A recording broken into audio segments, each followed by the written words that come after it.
Welcome to the ONOR Podcast. My name is Madeline Armitage, and we are joined by amazing individuals today that have been entrepreneurs, investors, or support startups, and they will share with us today what it takes to spot, nurture, and support tomorrow's breakthrough companies. Welcome, Madeline, Nick. Could you please introduce yourselves and tell us a bit about what brought you where you are today? What were the highlights of your journey? Yeah, thank you. So my name's Madeline Armitage, and I work in my own consultancy business called Mhysa. It means mother. And it definitely was not a straight and narrow path to this type of work that I'm doing, but I'm extremely passionate about supporting entrepreneurs and innovation and technology for the future, for a better future. And that's what sort of drives the work that I'm doing today. So I went to school and I double majored in business marketing and apparel product development. And I wanted to move to New York City. I wanted to work in fashion, so that's what I did. And while I was at Nordstrom's, I was working for a startup. So I've always been in startup land. So they had acquired us while I joined, but we were still very scrappy and a small team, and Nordstrom gave us the infrastructure to be able to scale to $1 billion business while I was there, which was great. And then when I sort of exited that company, I wanted to do something a little bit more impactful. I decided to go back to school and get my MBA and study climate and sustainability. After that, I really was intrigued by my finance courses, and so I started to investigate and be curious about venture capital in a more educational and practical sense. So I did extended education after my MBA in venture capital. I did a venture capital fellowship, and that led me to basically support a female founder who took a chance on me and support her with her fundraise. So it was through that experience that I was able to launch my business, and that's where it led me to today. Thank you for sharing, Madeline. Yeah. Nice to meet everyone. I'm Nick Bendell. My story, so I grew up in the suburbs of Chicago, was super blessed. Now I realize as I'm older for the upbringing that I had, very loving parents and family. I found my way by, I would say, a stroke of luck and hard work. Found my way to Harvard. I actually was a volleyball player, so that's what helped me initially with getting into the school. And as you can imagine, Harvard really cracked open my worldview. It was an opportunity to really meet people from all walks of life. From a studies perspective, I was always interested in the combination of economics and psychology. So I studied behavioral economics, always been very fascinated by the way that people make choices. And so out of college, I ended up also going with a more traditional path. I joined a consultancy in Los Angeles, a firm called LEK Consulting. I worked at LEK for close to 2 years and realized that while it was a very enriching experience, sort of like a paid MBA, I learned a lot about how to structure problems and how to work in a corporate environment. I really was itching to work with earlier stage companies and to really be at the frontier of new company creation and new idea synthesis and really thinking about the future. And that's in a way what a venture capitalist does. And so it's a great privilege to have that as my job because I just enjoy naturally doing it. And so I joined MTech Capital. We're a fintech and insurtech focused venture capital fund based in LA and London. And I've been with MTech for the past 6 years. Thank you, everyone. These stories show people that there is no such thing as one path to take you where you are. And talking about early stage funding, whether you're getting the funding or you are the ones funding that business, someone once said to me that making a decision about investing at an early stage is more art than science. I'd love to know your perspectives on that, whether you agree or not, and why. Wow, it's a loaded question. The answer, of course, is both, and this is why I was particularly drawn to venture capital, especially early stage investing, because early stage investing, I mean, you're often investing when, maybe there are a handful of customers or no customers at all. There's an idea, there's a product, there's the sort of skeleton of a team of potential really of what something could become. Relatively infrequently do we see companies that already have substantial revenues that have profits, right? That's why they're coming to us for funding. It still requires a very sharp analytical mindset of like how you evaluate market opportunity and competitive landscape, and again, the team. But for these reasons, I do think it is more, for me, it's more intuitive, and it does really have to do with that combination of the team, the problem they're solving, and really the timing of when they're solving that problem. Is there the perfect sort of confluence of different variables that provide sort of this why now moment for this company? Yeah, no, I definitely agree with both. And I think that Nick put it very eloquently. I definitely think it is more of an art than a science, especially like very early stage. So I work anywhere from pre-seed to Series B+, and especially like those very early stages, pre-seed, seed, you're really looking at the founding team, why those founders are right to solve this problem, and is it the right time? That big why now question, right? Like you really should be able to answer that question in what you're building. Like, why is now the time to build this thing, and why are you the right person to build this? It is very much a people-centric business, especially in those very early days. So yeah, I do agree with that. I love how you all very focused on the team. I'd be really interested to know, what do you look for when you look at the team, and which are some of the red flags that would make you feel reluctant about investing in that team?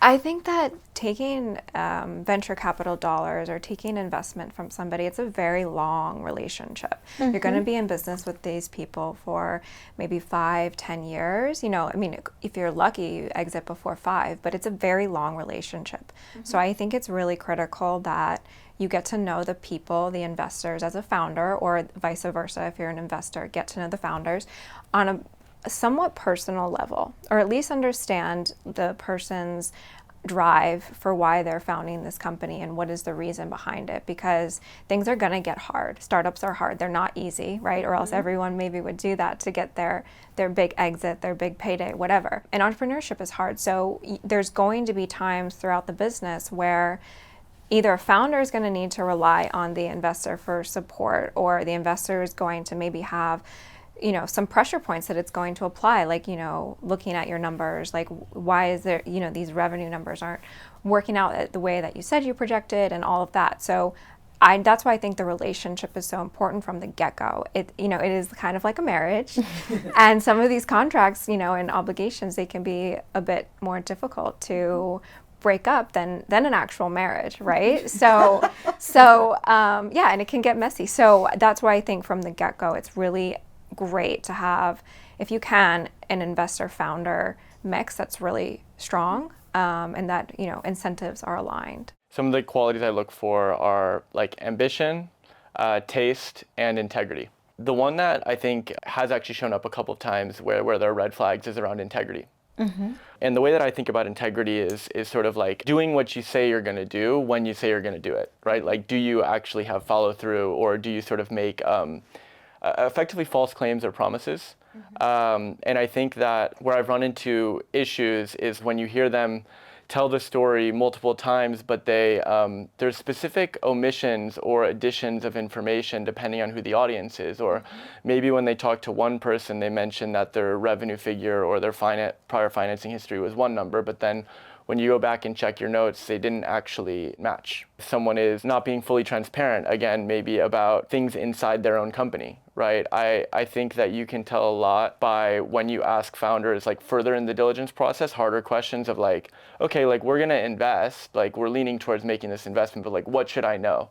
Where are the skeletons hidden, right? And like, what are the key challenges you're working through? And if someone can't be like candid in that moment, I think that that's indicative of a larger problem there. Every startup is on fire at all times. Every venture capital fund is on fire at all times, right? And so if someone says everything's great, well, they're lying. Okay, so that's very good to know. I think a lot of people will find this such important advice. When you talk to teams, do you ever think about, okay, where do I see this team, or what is missing from this team to be successful? There's so many different types of founding teams. Mm-hmm. And each person has their own unique personality, their own unique way of working and operating. So, I mean, I think some positive indicators of whether or not this team is the right one is if they've perhaps worked together in the past, because that goes to show that they understand each other's working styles and they're able to work together. So that can be indicative of a successful working relationship in the future. We're talking about the team and what it would take for them to be successful. What advice would you give to young entrepreneurs looking to pitch to you? Yeah, I think that what I'm really looking for in an early founding team is this person or people a magnet for talent. It's often like one of the first early indicators that you have about a company is, can this founder or set of founders convince other people to join them on this crazy mission, which is doing a company? Can they pry them away from their high compensation 40-hour-a-week jobs to come do something for more work and less pay? And so I think that that's something that I'm always like thinking about with early stage teams is like, how did they assemble and recruit the initial handful of people, and like, have they held the bar for talent incredibly high? That's really useful advice, I'm sure. And if you could go back in time and invest in one company, what would that be? Which company? I won't name specific companies, but I will say that, of course, there are a handful of companies that we spent a considerable amount of time with, and we really debated the merits of investment and ultimately decided not to invest in. Well, we were wrong, right?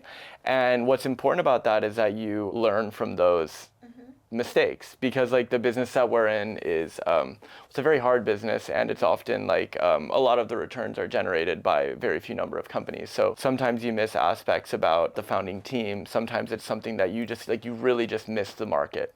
Like you thought that this wasn't a market, something drastic happened, whether that was like technologically, economically, geopolitically, and then all of a sudden like this market appears. So these are just like examples of a couple of times where we just got the wrong read on the founder, or like we missed the market, and then you end up missing this massive potential for returns. And I think that margin for error is actually getting a lot smaller with the innovations that are, AI. Everything is speeding up, time, space, and motion. The time that it takes to build something is exponentially faster, and so I think that you can see we will see shifts in markets that are going to happen a lot faster because of that. Like, I feel like we saw it with AI, with the way that China was basically able to build AI with a lot less capital than we've been able to do with some of the US-based companies. And it basically was like an overnight shift that happened, and this news came out, right? So I think that we'll continue to see that in the future. So investors are going to even have maybe a bit harder job too, staying abreast with everything. We just talked about the challenges of being an early stage investor or supporting companies at an early stage. What do you think success looks like? I work with a lot of founders, and usually they are coming to me for fundraising because everybody wants to close their round yesterday or last week.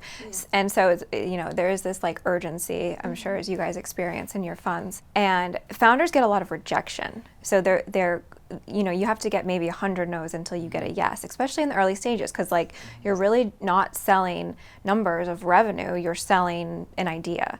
And so I think it can be hard to define success when you're constantly getting no's, right? So I think success is staying anchored in your mission and staying anchored in the passion that you have within the solution that you're solving, because you're not going to get a lot of indicators of this is the right thing. You're actually going to get a lot of no's and rejections, and this is why. So yeah, you have to persevere and believe that what you're building is gonna pay off and is gonna be the right thing. I'm happy you mentioned mission and vision and purpose, because what I wanted to ask you, would you like to share what is your mission, vision, or purpose, or a motto that keeps you going? The odds of success in this business are very low, and that's something that we all know, like going into it, like that's part of that risk taking, that's part of that ambition. And so of course we define success as companies that return the fund, but that only happens 1 out of 100 times, right? If you're good, you can make a career, a very, very good career if you have a hit rate like that. What success looks like, or what mission looks like, is waking up every day like alive by the work that you do. And by the people that you've surrounded yourself with. Again, whether that's in the company side or on the fund side. Surround yourself with people and do work that lights you up. I think that's a mission. Wonderful. You have a challenging job, and you love what you do, which means that you wake up every day alive, and you believe that that's power law is going to work to your advantage, whether you're raising funding or investing at early stage or Series A.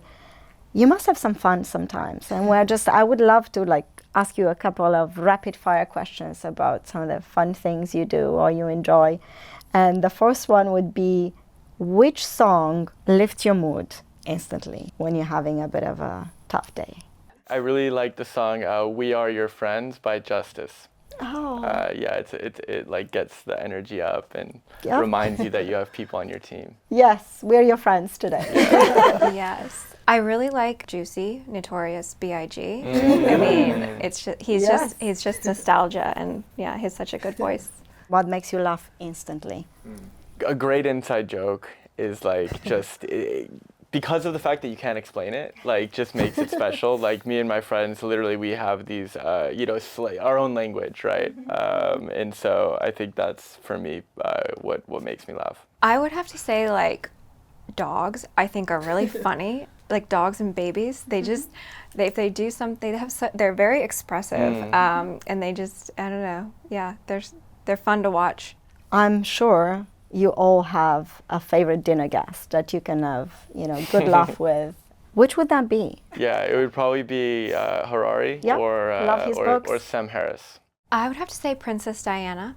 Oh. Yeah. I think that she was so beloved by so many different people and different cultures and background. I mean, she traveled the world, and she did it in a very quiet manner. She wasn't loud about it. She was just very genuine, and she loved people. Well, of course, you'd be my favorite dinner guest, and I would love to do that soon. And if you're not available, I'll have Churchill, Nelson Mandela, and Coco Chanel.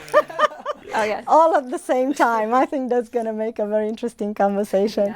But today's conversation has been amazing. Thank you for your insights. You are such amazing individuals I look up to and I feel inspired by. And I would also like to thank our partners, starting with Waldorf Astoria, Beverly Hills, the iconic location we're in today, for hosting us, Diana's Flowers for the stunning arrangement, and also Aqua Carpatica for keeping us refreshed.